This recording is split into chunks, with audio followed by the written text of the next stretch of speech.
Dan sekarang ni kalau tadi kita tengok cerita di India, sekarang ni kita berada secara langsung di talian. Kita nak bawakan kepada anda live dari New York. Ya, New York City, Amerika Syarikat. Assalamualaikum. Kita ada Nordiana Abdullah ataupun Diana Dors, ya, Pusuruhanjaya Perdagangan Madrid yang bersama dengan kita. Itu dia. Apa khabar Diana?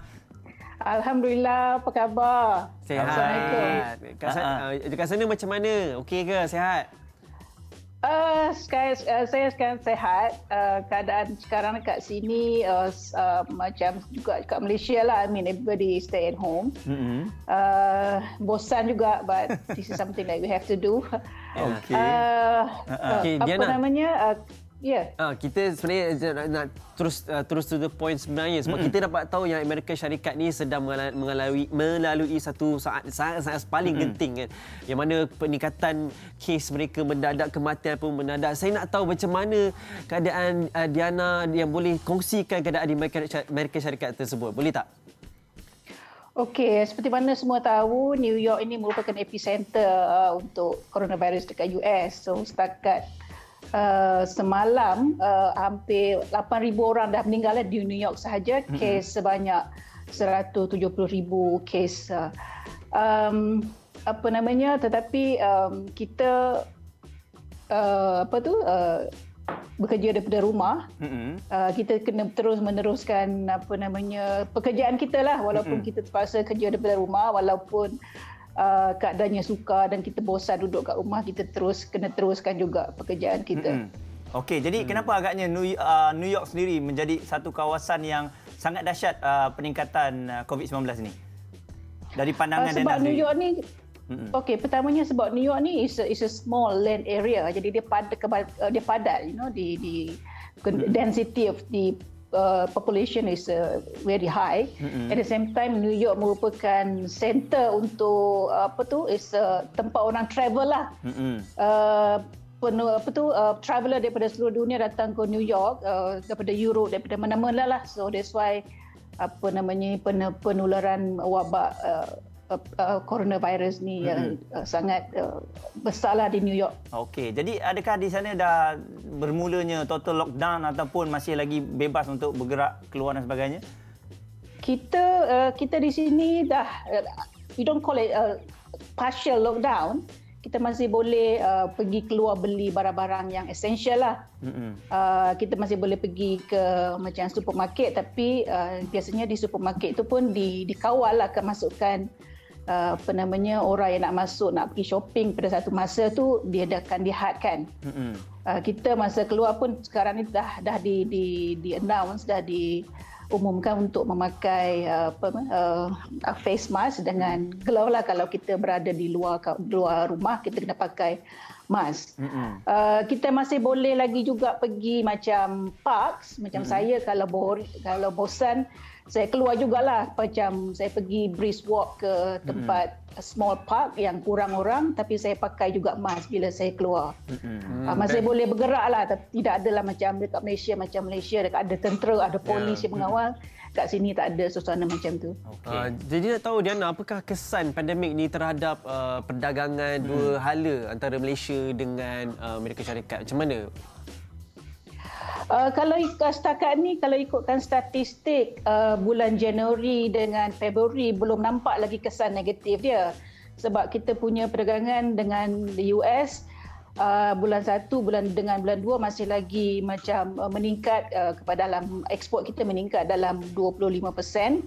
Kita punya total trade pun masih meningkat dalam 19%. Tapi kesan ni kita boleh nampak bulan 3 ke atas lah. Kita trend dia memang trend dia, kalau kita ikut perbandingan statistik daripada bulan ke bulan, bulan 1, bulan 2 memang sudah ada penurunan dari segi perdagangan dua hala. Okey, dan dari segi Madrid juga yang membantu usaha Malaysia semasa pandemik ni, bagaimana agaknya tindakan yang dilakukan?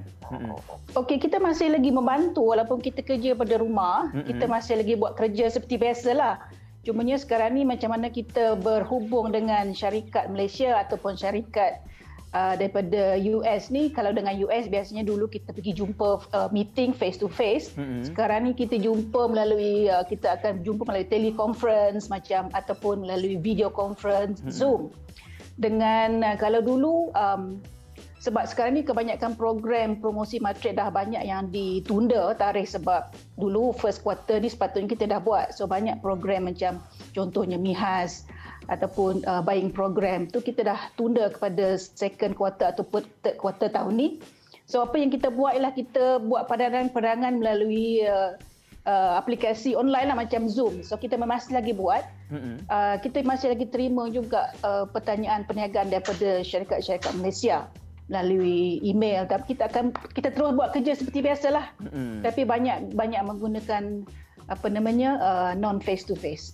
Bolehkah kita tahu sedikit tentang apakah perancangan selepas pandemik ni? Saat ni dah recover balik. Ada tak matrik, ada perancangan untuk usahawan-usahawan dan perancangan mereka selepas pandemik ni nanti?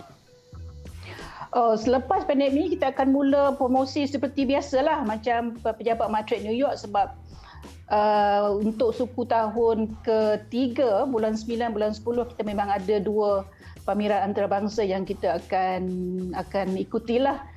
Pertamanya Coterie, which is the fashion show di New York. Jadi untuk designer Malaysia yang berminat untuk menyertai international fashion trade show. Lepas tu satu lagi ialah High Point di North Carolina, itu untuk pameran untuk perabot antarabangsa.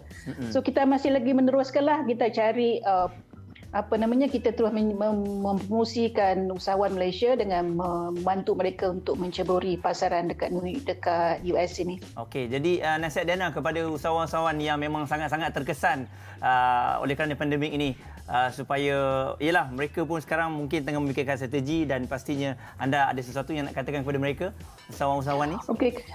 Okey, kepada usahawan Malaysia, teruskan usaha untuk menceburi pasaran ekspor. Untuk sebarang pertanyaan sila berhubung dengan pejabat matrik Kuala Lumpur ataupun juga pejabat matrik New York lah, untuk mengetahui apakah potensi pasaran ataupun nak mengetahui apakah dia punya dari segi certification standard yang diperlukan untuk memasuki pasaran ekspor.